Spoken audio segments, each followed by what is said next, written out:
I want to talk about the testimony that Trump tried to grab the wheel. I have a different take than many others. Welcome to Escaping the Echo Chamber. So I'm going to react to some of the testimony. She spoke for almost 2 hours. She had a lot to say, but I want to focus on a couple of parts right now for this video. And I'll talk about some of the other stuff she said in later videos. But Hutchinson, this young lady that testified, aide to Mark Meadows, claimed that what she heard is that Trump grabbed the wheel, attempted to grab the wheel, lunged at a Secret Service officer, and that's gotten a lot of people in an uproar. Let's listen to some of her testimony and we'll talk about it. Isn't that right? That's correct. And in this text message, you told Tony Ornato, quote, "McCarthy just called me too. And do you guys think you're coming to my office?" Tell us about the call that day with Leader McCarthy during the president's speech on the ellipse. I was still in the tent behind the stage, and when you're behind the stage, you can't really hear what's going on in front of you. So when Mr. McCarthy called me with this information, I answered the call and he sounded rushed, but also frustrated and angry at me, and I was confused because I didn't know what the president had just said. He then explained, "The president just said he's marching to the Capitol. You told me this whole week you aren't coming up here. Why would you lie to me?" I said, I'm not lying. I wasn't lying to you, sir. We're not going to the Capitol. And he said, "Well, he just said it on stage, Cassidy. Figure it out. Don't come up here." I said, I'll run the traps on this and I'll shoot you a text. I can assure you we're not coming up to the Capitol. We've already made that decision. He pressed a little bit more, believing me, but I think frustrated that the president had said that. And we ended the phone conversation after that. I called Mr. Ornato to reconfirm that we weren't going to the Capitol, and which was also in our text messages. I sent Mr. McCarthy another text telling him the affirmative that we were not going up to the Capitol, and he didn't respond after that. And we understand, Ms. Hutchinson, that the plans for the president to come to the Capitol had included discussions at some point about what the president would do when he came up to the Capitol on January 6th. Let's look at a clip of one of your interviews discussing that issue with the committee. When you were talking about a scheduled movement, did anyone say what the president wanted to do when he got here? No.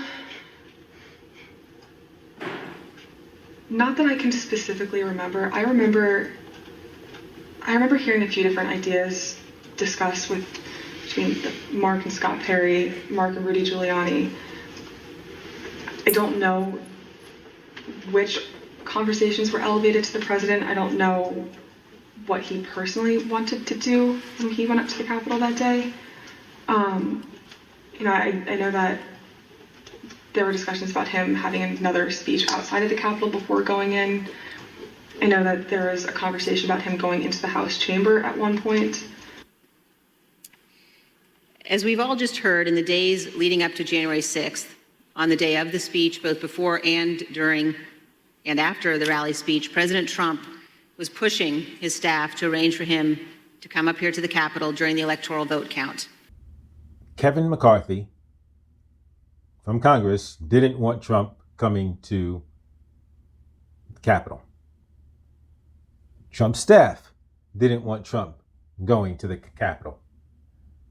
Trump allegedly wanted to go to the Capitol. You know what I say? I say, because I've said it before, if Trump is calling for all these other people to do stuff, what did Trump do?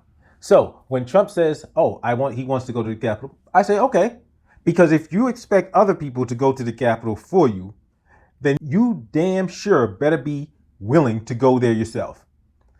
And so at the very least, I'm like,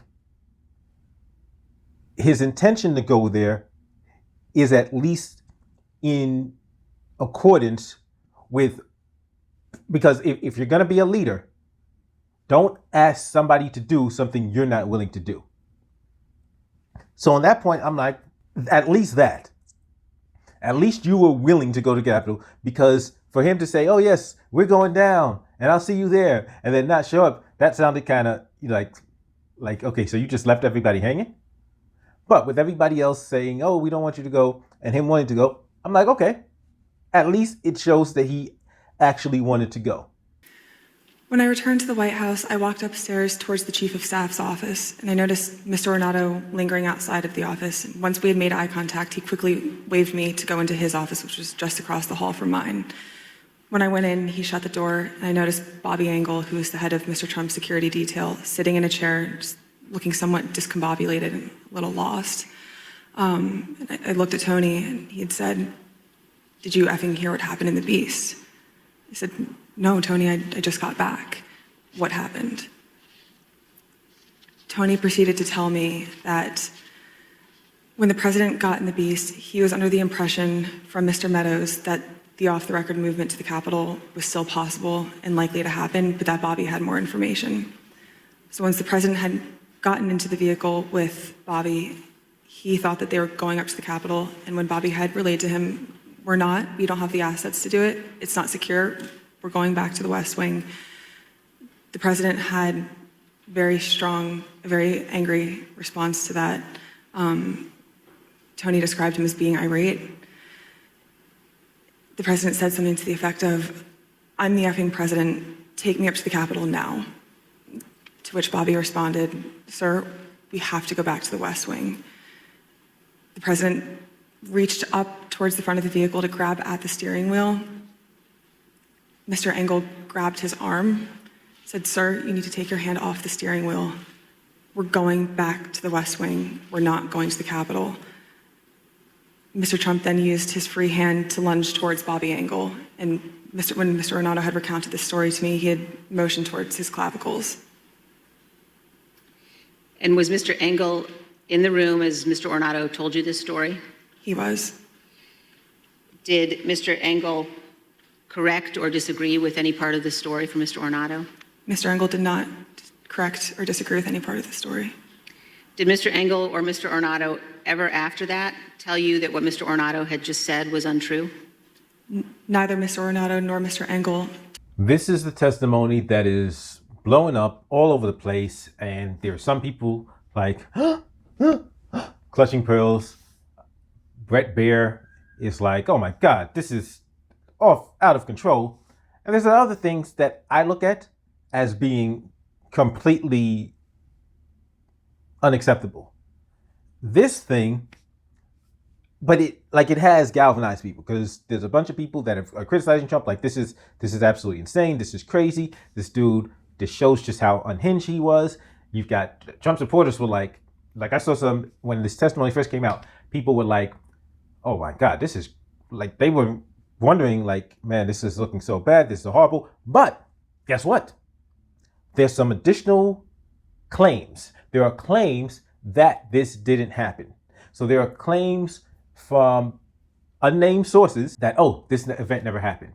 And they're saying that the Secret Service is willing to testify. Now, Robert Engel, Bobby Engel, Renato, both of these guys have already testified in front of the committee. They can clearly be brought back to testify specifically to these events. My entire question when I heard this was, even though this is not a criminal trial, this is so the traditional rules of evidence don't apply. Why are you having such hearsay testimony? That was my question. Because this would just be clear. Like, if you have her testifying to the fact that this thing happened, why are you accepting her secondhand retelling instead of just getting Engel there to ask him? That's what struck me. But now people are like, "Oh, see, they're lying. They just make stuff up." And none of her testimony can be relied upon or credited or believed. And I'm like, okay, well, there's a bunch of stuff she said that's corroborated by, and it's not even stuff that's here, but a bunch of other stuff that she says, and throughout this hearing, that's corroborated by others. That's corroborated by other evidence, whether it's text messages, memos, and chats. There's a significant other evidence to corroborate a bunch of other stuff. So even the people that are claiming that this didn't happen or are believing this didn't happen, there's still evidence to support the other stuff, a bunch of the other stuff she said. But my take on this particular incident is different from other people's, because other people's acting like this is a bad thing. I'm like, okay, wait a minute. No. If Trump expected his people to go to the Capitol and he was like, okay, let's go home, like that makes me like you're a nutless coward. You're just an absolutely sackless coward if that's what you did. So my take was, if he actually did it, if he actually lunged, I got to at least give him a little bit of credit, because it's like, okay, you're trying to get there. Like, you said you were going to be there. You told your people to go there, and you're making efforts for yourself to be there. And so much so that you're arguing and going at it with the Secret Service. So that makes me give him a little bit of credit. Like I said, there are claims that this didn't happen. And I'm like, my question was, did she say this to make him look good? Because in the eyes of his supporters, it should at least make them feel like, okay, well, he was trying to get there. Of course, I think it's key to note he didn't get there. So if he was trying to get there, even if he lunged at the Secret Service, even if he tried to grab the steering wheel, which I say, okay, if you expect other people to actually put themselves on the line and get to the Capitol, you got to be willing to put in some work too. But the fact that sir, we're going back to the White House, you're going to your room, and you letting that happen is like, okay, so you're, even though you had some intent, even though you made an attempt, ultimately you had no power. Ultimately you had no strength. Ultimately you couldn't get it done. That is the absolute unquestioned reality, because you didn't show up there. You expected Pence to go and do something that they were telling him was illegal, and he should have done it anyway. When they tell you, no, we're going back to the White House, you throw a little temper tantrum, allegedly, but you go back to the White House. So, like, you can't get mad at anybody else for not going above and beyond when you weren't willing to go above and beyond. You bucked a little bit, but then you broke down, put your head down, and did what you were told. And you're the president. You were the president of the United States, but you still put your tail between your legs and followed instructions. You obeyed. So I'm curious to see what's actually going to happen, and if the Secret Service is actually going to say, oh, this didn't happen, because the Secret Service officially said we are willing to cooperate with the January 6th committee. I'm interested to see what Renato and Engel say. Do they say that this event happened? And more importantly, do they say that this conversation happened? Because even if they're saying, oh, that event never happened, did this conversation happen? That's what's key. Because if this conversation happened, even if the event didn't happen, she told the information that was relayed to her. So even if they gave her incorrect information, even if this story was exaggerated to let her know this, that's separate and distinct from the fact that she may have been told this. So if she was told this information, okay, there's nothing else to talk about. She told the truth. She got up here, told the truth of what she was told, what information was relayed to her. If the information was inaccurate, okay, they lied to her. They weren't under oath. They made up a story. Around the job, want to embellish. Oh man, this dude is crazy. Guess what he did? But it's clear that there's a bunch of people who want to believe what they want to believe. So there's a bunch of Trump supporters that just, oh no, it's fake media, fake news media. Well, it's not fake news. What's not fake news is that Trump said this election was stolen. Trump is still saying the election was stolen, and Trump still ain't doing shit about it. But he's fundraising. So how Democrats and progressives and liberals voters are pissed off at the Democratic Party for using, reproductive rights are under assault, give us money. They're like, no, you're playing games. Like, this is serious. Like, do something. Like, that's the same anger that every Trump voter that believes the election was stolen should have. Like, don't use this for fundraising, do something. Because you haven't done jack. You got this, I'm not even sure, I think it was Curry Lake running for office. Yes, and there's got to be a count. No, do something. Stop talking. If you actually are claiming the election was stolen, do something. Stop talking, stop fundraising, do something. Because a bunch of regular Americans, regular citizens, went down there, put themselves in harm's way, got charged, criminally charged. Some died because they were willing to do something, over false information that you gave them. And y'all are still pretending that this actually happened, but y'all ain't willing to do something. The people in power ain't willing to do nothing. And so that should be a wake-up call to everybody else who believes. If you are a regular person that believe that the election was stolen, don't do more than they're willing to do. Because Trump ain't doing jack. Trump ain't doing jack but fundraising. These other politicians who get in and say stuff, and they're not doing jack but running for office. So don't do the stupid stuff that people did on January 6th and put themselves on the line. Go harder for these people than they're willing to go for themselves. Go harder in furtherance of a lie that they clearly don't believe. Because if Trump actually believed that this happened, would he just be fundraising? As always, don't forget to hit the thumbs up, like, share, subscribe if you haven't subscribed already. And if you disagree with me, if you're like, no, Trump did all he could, give me a thumbs down, but then tell me in the comment section why you could be mad at Pence.